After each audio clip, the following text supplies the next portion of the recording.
Students, now we move on to metals and non-metal chapter. Roughly around 80-85%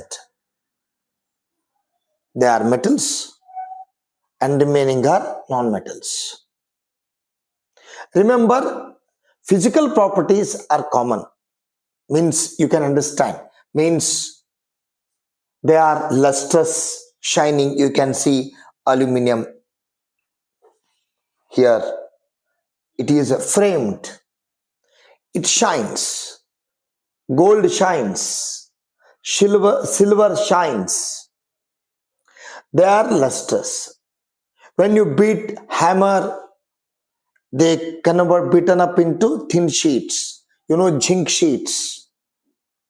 Gold, malleable, what we call malleability. Non-metals are non-malleable. They are brittle. When you hit them, hammer them, they break down. Coal breaks. It cannot be converted into sheet. Coal contains carbon. Carbon is coming under non-metal. Their nature is to take electrons. That is why they are electronegative and these are electropositive. It is some common agenda. Ductile, convert into wires. Non-ductile. Good conductors of heat and electricity. These are bad conductors or poor conductors of heat and electricity, except graphite. Like that, you can have number of physical properties that you can understand. One mark questions they may ask. If you come to the chemical properties, with oxygen, with water, with steam, with acid and with base, with dilute acids, the reactions which are there in the textbook, you can refer to it. For example, metal with oxygen. You remember metal oxide. For example, Mg with oxygen, MgO, magnesium oxide. It is not balanced. Oxygen 2, it is 1, I write 2. 2Mg, I write 2. Dazzling light, it burns with.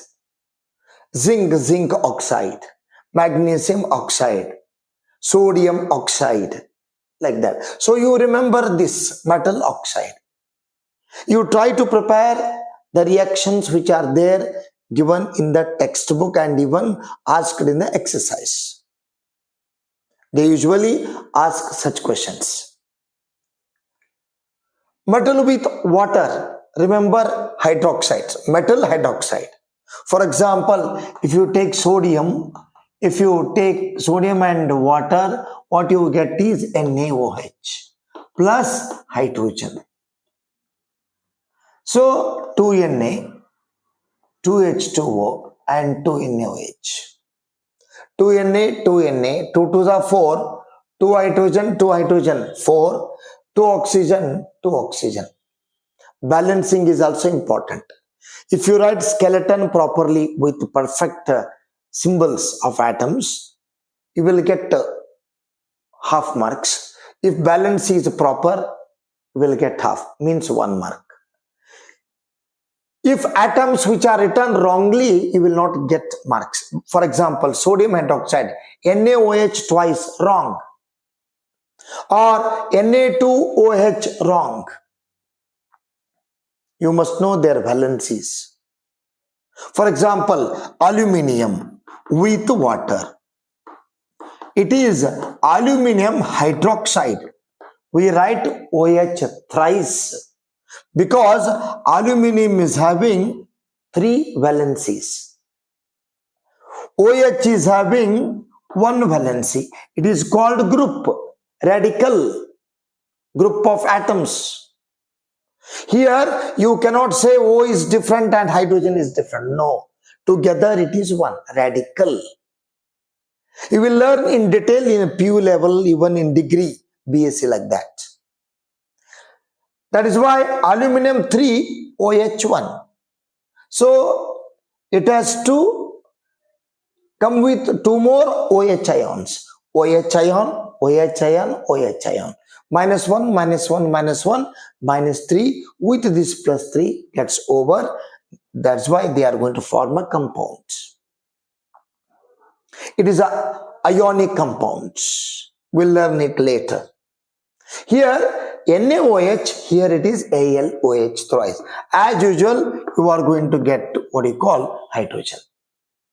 You have to balance it. So that's what I told you, how to write OH and OH thrice. If it is say calcium, CaOH twice, because calcium is plus 2. Then you will get CaOH twice. You should not write like this. It is wrong. You should not write. You must write always OH twice. Group. This is one way of remembering what you call the reactions. And if you take steam, water, for the steam you have to write H2 only. For example, zinc with steam, zinc oxide plus hydrogen. It is not going to form hydroxides. Aluminium with steam, aluminium oxide. See the formula, Al2O3 and hydrogen gas. In this way, metal zinc and metal aluminum. And one more thing, remember iron with steam. For steam we write H2O. You should write Fe3O4, iron oxide. Magnetite.